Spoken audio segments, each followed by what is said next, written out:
My current breakfast routine. Now, here are the three elements that it consists out of. First of all, I have my supplements that are usually stuck to the bottom of this, so I shake this a little bit. This is also a spice glass. The next thing I have is 3 scoops of whey protein. I tinkered a little bit with meal shakes in the past. Oh, this is the creatine. Now let's get the whey protein. I tinkered a little bit with meal shakes in the past and the idea still stuck with me. So what I have now been doing instead is, well, replacing the meal shakes mostly with protein and also adding my own ingredients such as powdered eggs, such as greens and so on and so forth. So I take 3 scoops of this over the last couple of months. I experimented first with 2, then with 2.5, and now I just take 3 because this also has a higher protein amount in it, which then means I don't have to make the shake in the next couple of... So basically it extends the period this shake lasts me. I then also input apple cider vinegar. This seems to reduce the blood sugar response that comes with basically food. And I recently also began adding a little bit of lemon juice. Now the problem with the lemon juice is, at least at this point, I did not try it without the fridge, so to have it stored without or outside of the fridge. So for this reason I always need to grab it from the fridge, which is a little bit of an additional step. Also because I'm doing this shake kind of in a very similar way multiple times in a single day. Currently my body seems to mostly want whey protein. I don't know if it's due to the milk sugar, and the milk sugar is actually kind of making me falsely crave it, but well. Then I take 2 tablespoons of this here, and in here we have 1 tablespoon for a given day of greens, bulk greens. Then I have 1 tablespoon of cocoa powder, both of which are kind of recommendations by Inside Tracker. I did a blood test, and then Inside Tracker interpreted these and gave me food recommendations, as well as other recommendations, such as supplement recommendations, but I try to only have the food recommendations kind of in a powdered form and then implement them in my meal shake here.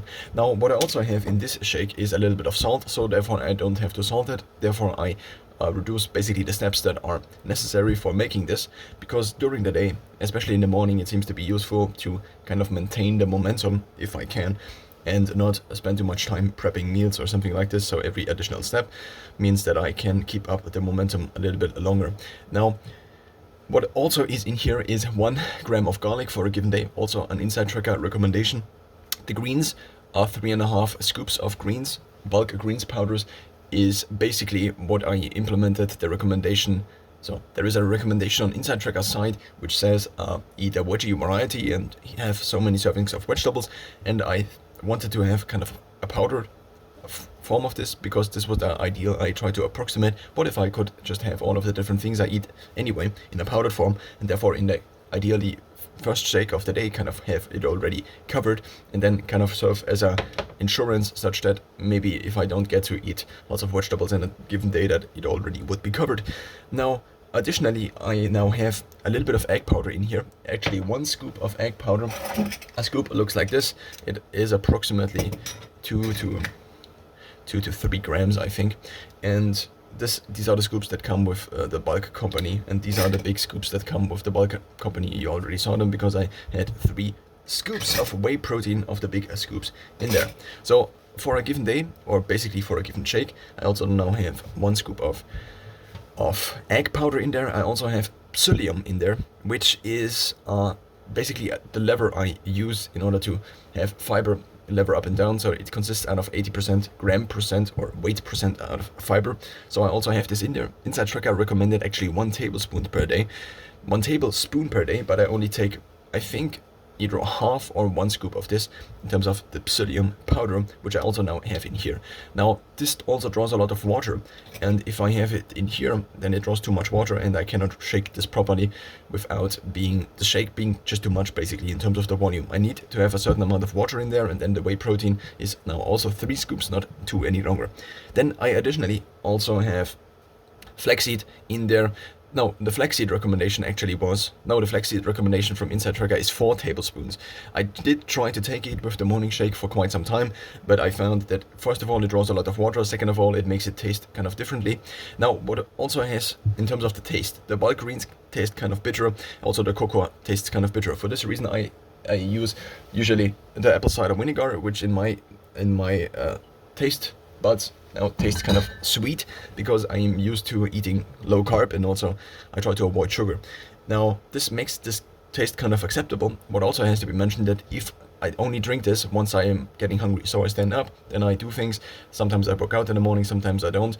Sometimes I work out in the evening, and then I eventually get around to making the shake once I get hungry for the first time, because, yeah, well, then this is already done, and the things that I kind of ingest into my body are also done. For this reason, I also do kind of alter the bitter things. So first of all, we have the whey protein. I did previously try it with vegan protein, but the whey protein seems to digest just better, and also provide a little bit of sweetness from the milk sugar to balance out the cacao as well as the bulk greens. You could also say maybe you don't want to balance out all of these different things, but it seems to be the case that I then can drink it easier.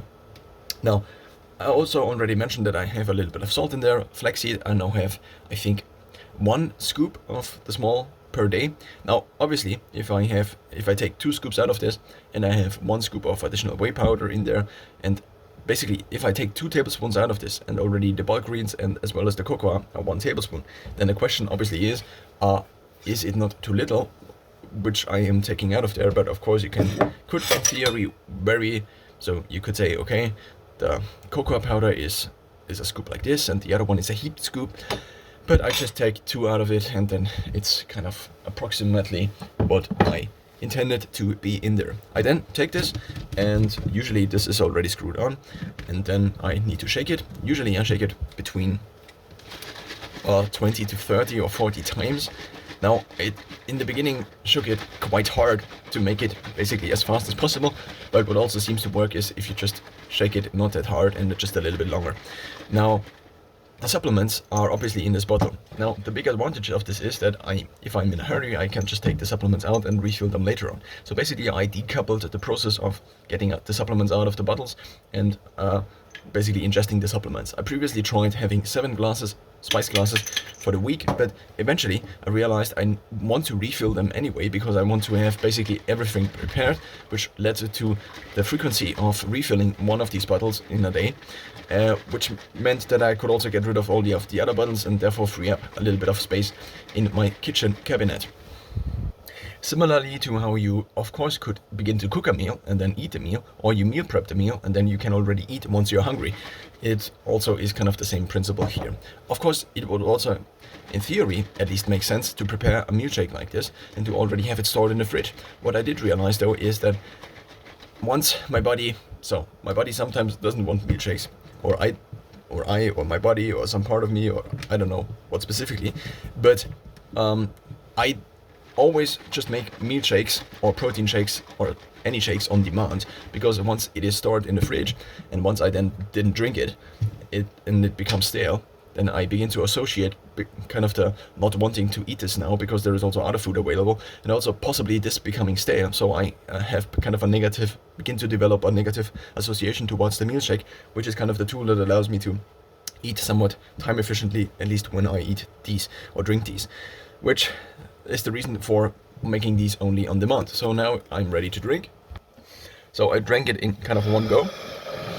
Now it is kind of important to also rinse this out immediately. Not necessarily immediately, but if you do it right after, then well, it's done. So the problem is that the whey protein is kind of protein, and protein, if you ever had it on your hands, just sticks a lot. So if it sticks a lot, it also sticks to the inside of the bottle, which is something I realized in the last couple of weeks testing this. Basically, I also tested maybe it for a longer period of time, but in this exact constellation with having this in the fridge and then taking it out, I did it for the last couple of weeks. So the problem is that parts of the whey protein stick on the inside, and they are, even with basically with a bottle thing like this, are kind of harder to get out.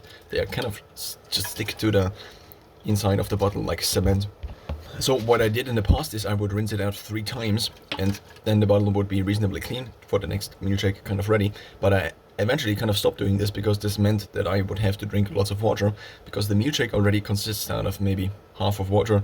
Of course, then the bottle is only this large, so if I already fill it up until here, then there is powder and there is water. But if I don't rinse it out, then we have the problem with the whey protein sticking on the inside. And if I do rinse it out, then I have the problem that I just drink a little bit too much. And because I now drink maybe additional this much, then I also have the problem that I lack salt, and I usually salt everything I drink a little bit. And now the third time. Then I also have the supplements. Luckily, I can just fill them basically right into my mouth.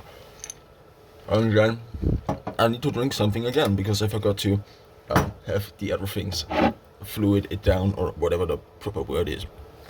The last step before cleaning up is then to refill this here. So I take, in a given day, I take 6 capsules of omega-3s, which amounts to 2 grams of EPA. Now, once I have this basically wet, then the capsules begin to stick to each other, which then over time not necessarily ideal.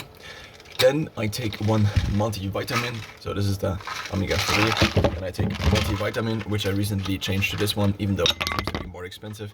I realized because the previous bottles I had were for 1 year, and these are only for half a year, and I didn't really necessarily notice, but they also have minerals in them, which does mean that in the morning I do have a little bit of minerals in here. How much, I actually don't know, but chloride, calcium, phosphorus, magnesium, iron, zinc, and so on. My previous ones didn't have minerals in there. And I did have electrolyte capsules, but these also didn't have minerals in there. And so I noticed that this was kind of a bottleneck. I also have a history of getting kind of somewhat not very reasonable headaches every now and then, also because I did a couple of hours of fasting every now and then. And so, well, this seems to be kind of working well. This also means that so there are also kind of electrolytes in there. So magnesium, I think, is also in the electrolytes I have. So these are the electrolytes I have, and I just have them either when I'm traveling, kind of as a salt replacement. So the electrolyte capsules contain potassium, chloride, calcium, magnesium, and sodium. And we also have kind of all of these, I think, in here. We have magnesium, whereas potassium, I don't know. But we have here potassium, but I also have normal potassium chloride, which is normal salt, already basically in the morning shake or in the morning mix. Then we also have sodium somewhere, I think. Did I already read it? I don't know. I think sodium is actually the normal. Potassium is the other one. Potassium chloride is normal salt, and then sodium is obviously normal salt, kind of, as at least it stands on here. Calcium is also in here, I think somewhere here, and then we also have